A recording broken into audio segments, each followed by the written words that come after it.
Kali ini kita akan membahas mengenai pemanfaatan tangram. Tangram sendiri terdiri dari berbagai jenis sebetulnya bahan, misalnya dari bahannya. Tangram bisa dibuat dari semacam papan ataupun triplex semacam itu ya, dari kayu misalnya, atau plastik, atau juga dari kertas juga bisa. Dan untuk yang kali ini kita akan membahas tangram yang menggunakan tangram digital. Jenis-jenis tangram juga bermacam-macam. Ini jenis tangram yang akan kita gunakan di sini. Tangram Cina ya kalau nggak salah ya. Jadi ini alamatnya ini di tangramonline.com. Kita bisa menggunakan ini untuk membuat atau mengkonstruksi bangun-bangun geometri misalnya ya, atau untuk matematika rekreasi. Kita bisa menggabungkan seperti ini ya, misalnya untuk membuat sebuah bangun baru, misalnya segitiga, kemudian kita gabungkan seperti ini, dua buah segitiga yang digabungkan. Nah, dia akan membentuk sebuah persegi gitu ya.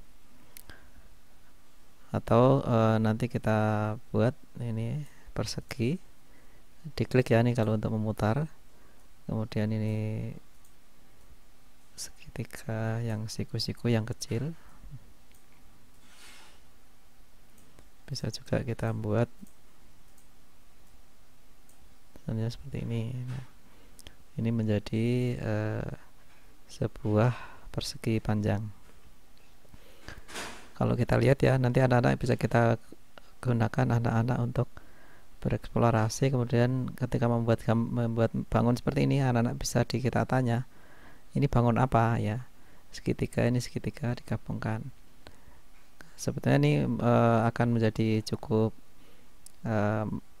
bagi anak, mungkin akan awareness-nya ya. Misalnya ketika ini disebutkan ini sebenarnya adalah bujur persegi gitu ya, meskipun bentuknya miring seperti ini.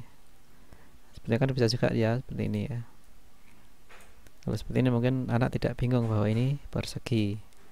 Tapi kalau bentuknya seperti ini, mungkin mereka anak-anak akan bingung bahwa ini persegi atau misalnya bangun yang lain, belah ketupat, layang-layang dan sebagainya. Tapi kalau kita jelaskan mengenai, kita minta anak untuk mengenali karakteristiknya bangun ini, sehingga nanti bisa ditentukan apakah ini bangun misalnya persegi bener nggak misalnya gitu ya. Kemudian ini jajar genjang misalnya ya, seperti ini persegi panjang. Pertanyaan misalnya dari 3 bangun ini mana yang bukan jajar genjang? Tentu jawabannya adalah kalau dari 4 ini, mana yang bukan jajar genjang? Ini ada segitiga sini. Udah, ini persegi panjang.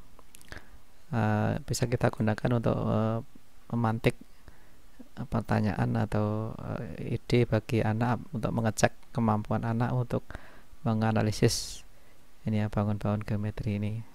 Jadi kalau ditanya ya, dari keempatnya ini mana yang bukan jajar genjang, jawabannya mungkin akan membingungkan karena anak bisa memilih ini, jelas ini segitiga, ini bukan jajar genjang karena persegi, ini bukan jajar genjang karena persegi panjang.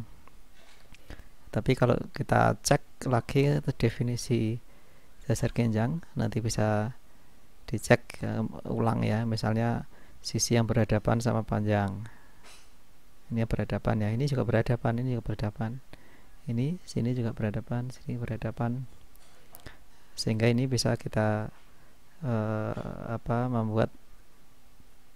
menguji kemampuan anak untuk menganalisis. Jawaban yang benar tentu saja adalah yang bukan persegi, yang bukan jajar genjang, hanyalah satu ini, yang segitiga ini. Ini sebenarnya juga jajar genjang, mengacu ke definisi jajar genjang sendiri ya. ini adalah masuk jalur ginjang.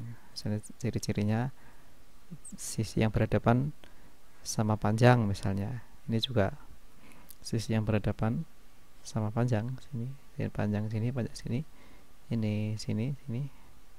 Nah, ini contoh bagaimana kita bisa menggunakan tangram untuk mengenalkan konsep-konsep di matematika.